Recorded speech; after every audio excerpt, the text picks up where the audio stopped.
Hujambo msikilizaji na mtazamaji wa BG Online TV popote pale ambako unaendelea kutusikiliza kwa muda huu. Tunakukaribisha kwa moyo mkunjufu kufuata habari zetu kwa siku ya leo. Miongoni mwa habari ambazo tumekuandalia siku ya leo ni pamoja na zile zisemazo kuwa watu 4 wamefariki papo hapo huku wengine 8 kujireuliwa vikali. Hayo ndiyo matokeo ya guruneti moja iliyorushwa naye mzalendo wa kundi la SNPCC kulingana na duru zetu za mahali siku ya Jumamosi hii ya tarehe 21 Juni 2025 ndani ya kijiji cha Misisi, sekta ya Nganja, tarafani Fizi.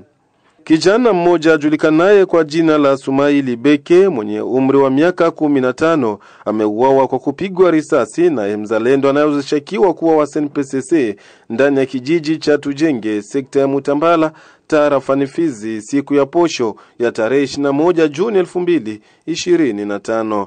Tutakuwa pia na habari za huko Sange na kuomba mpendwa mtazamaji na msikilizaji tuambatane mwanzo hadi tamati ili upate kuelewa mengi zaidi. Naam. Tunakusihi mara tena kama bado kusubscribe kwenye channel yetu basi ufanye hivyo ili uendelee kupata mambo muhimu yanayokujia kila saa na dakika. Tufunue pazia ya habari zetu siku ya leo tukianzia na habari za huko Misisi. Watu 4 wamefariki papo hapo huku wengine 4 kubaki na majeraha makali. Hayo ndiyo matokeo ya guruneti moja iliyorushwa naye mzalendo wa kundi la SNPCC kulingana na duru zetu za mahali siku ya Jumamosi ya tarehe 21 Juni 2025 ndani ya kijiji cha Misisi, sekta ya Nganja, tarafani Fizi.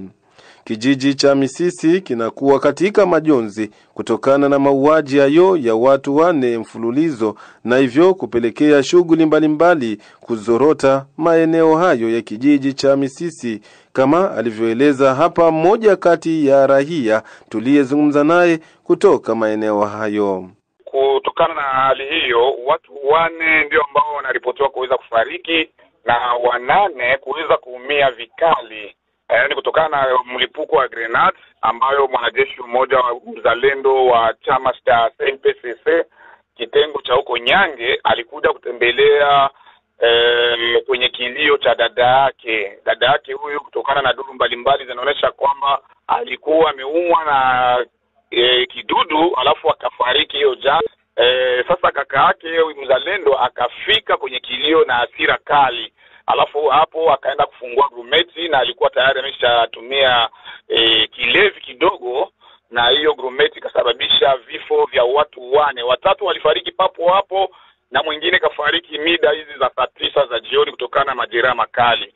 Hivi 8 ndio ambao wanaendelea kupata matibabu kwenye zanati mbalimbali za hapa kijijini Misisi. Hivyo ndivyo mambo ilikuwa, ndugu yangu.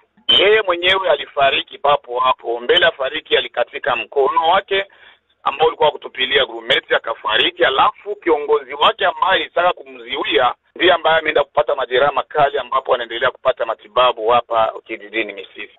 Sasa hivi hali ya wasiwasi, wazalendo wengi wanazunguka na silaha huku na huku, raia wakiwa na hofu. Lakini sasa hivi tumejaribu kwenda kuonana na wakuu viongozi kama vile mkuu wa kijiji Mwami Masaba Munga Franklin kutokana na hali, kwa sababu yeye ndiye kiongozi wa Conseil Local de Sécurité hapa kijijini Misisi. Amesema kwamba wataendelea kufuatilia kwa undani ili kuangalia namna gani ya kuweza kumaliza mzunguko wa silaha na haswa grumeti na bunduki ambazo zinaonekana kuwa kiolela sana hapa kijijini.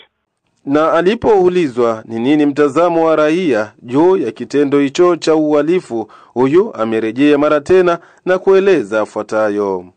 Raia hawana la kusema, ni mshangao tu kutokana na hiyo hali, kwa sababu tu bunduki zinakuwa za kuzagaa.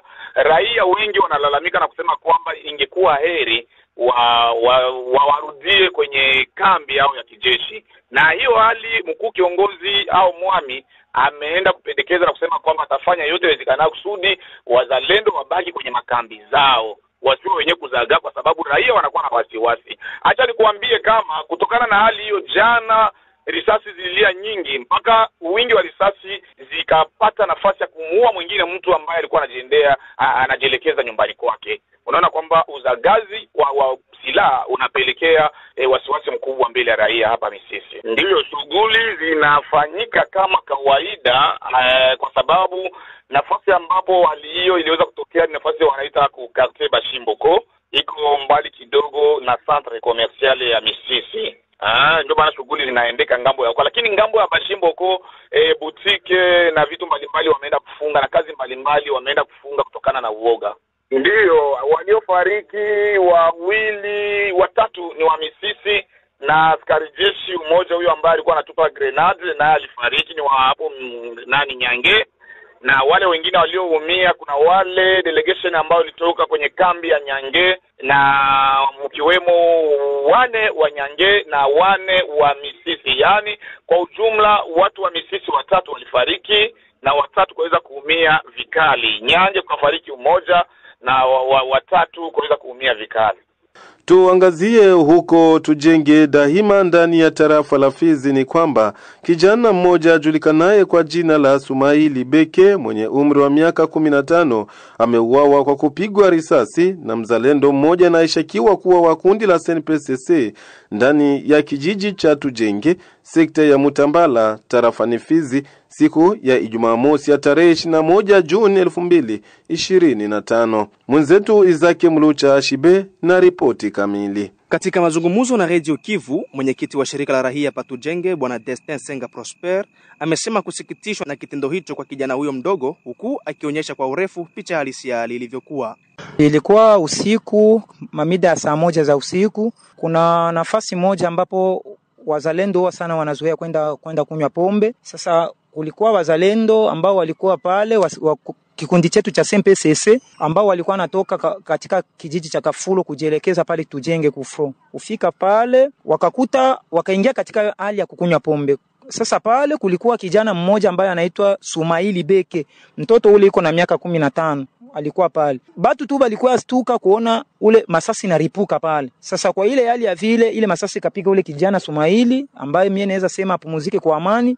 Ile masasi sasa ilipiga mtoto akaanguka. Benzake bazalendo wenyewe walikuwa pale wakanyanganya bunduki, bakamfunga makamba, bakaingia katika michakato wa kutosha mtoto pale Tujenge kwa sababu gisi unavyojua ndugu mtangazaji Tujenge hakuna hospitali. Ikabidi sasa ule mtoto akue hapa Baraka juu ya prise en charge. Wakati bako katika ile hali ya kumshusha hapa Baraka kufika pale Kuyepe mtoto akafariki. Alifariki kwa mida saa 5 za usiku baada ya yeye kutoka pale Tujenge na ile saa 1 ya usiku.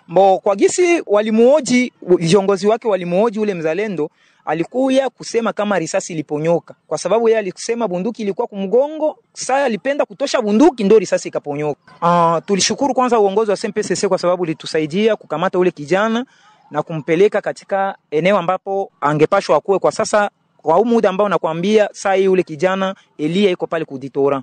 Na najua kama ule kijana ataenda ku central, sagisi uongozi wa SNPCC ulisema.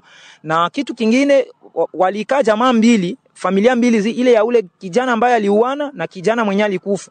Wakaongea kwanza wasema tuzike mtu, ingine maneno tutakuya iongea nyuma, na hili ilikuwa katika majadiliano ambayo kiongozi wa SNPCC wapale Kuyepe alisaidia ili jamaa isikilizane na wazike mtu. Na mpaka kwa hiyo wakati yenyewe niko nakwambia ule kijana Asumani Beke tumemzika leo pale Kufaraja. Tunachunga ingine maneno ambayo itafanyika pale na jamaa mbili ambazo zitakuja kusikilizana ili tuangalie nini ambacho tutakuja kusaidia nyuma baada ya ule kijana kufariki. Ndugu mtangazaji, unajua familia iko pale Bilimani. Sasa ilitujia vigumu kusema maiti ilifika mtu anakuwa fia hapa Baraka tena tumpandishe kule Tujenge. Tukasikilizana na familia pamoja na uongozi wa SNPCC ambao ulikuwa sasa vile unasimamia ile dossier. Tukaona kama ule kijana azikwe hapa na kilio itaendelea kupanda pale Tujenge ambapo jamaa ya ule mtoto anapatikana. Hata hivyo, mkuu kiongozi wa kijiji hicho cha Tujenge Bwana Wakati Fundi Kipendo amesema kupokea kwa masikitiko makubwa kifo cha kijana Sumaili Beke, huku akisema kuwa sio mara ya kwanza vitendo hivyo kutokea maeneo hayo ya Tujenge. Huyu ameomba viongozi wa SNPCC kuchunguza vyema askari wao. Mimi nimesikitika sana, tena sana, sababu vitendo kama hivi pale kwetu Tujenge, hii ni kitendo ya 3. Kitendo ya kwanza ni boko abo, balipigana pale risasi, umoja alitaa huwa mwenzake masasi kapiga mumigulu mwa huyu mtoto mwenye anauana, huyu mwenye anauana huyu mwenzake alimuratia akapiga masasi mumigulu juu ya chakula. Safari ya pili balitaka uwa mzee Kashindi juma yenyewe napita hapa. Tena mie kupanda kufika pale kuuliza tunatengeneza mule pale kuuliza maneno ya mwingine, Kashindi alitaka kufa jana na soda fulani. Hii inaendelea model gani? Kuuliza tena pale kwenye huyu mtoto alipigiwa masasi, njoo pale tena kwenye Kashindi alitapata shida ya kupigwa masasi.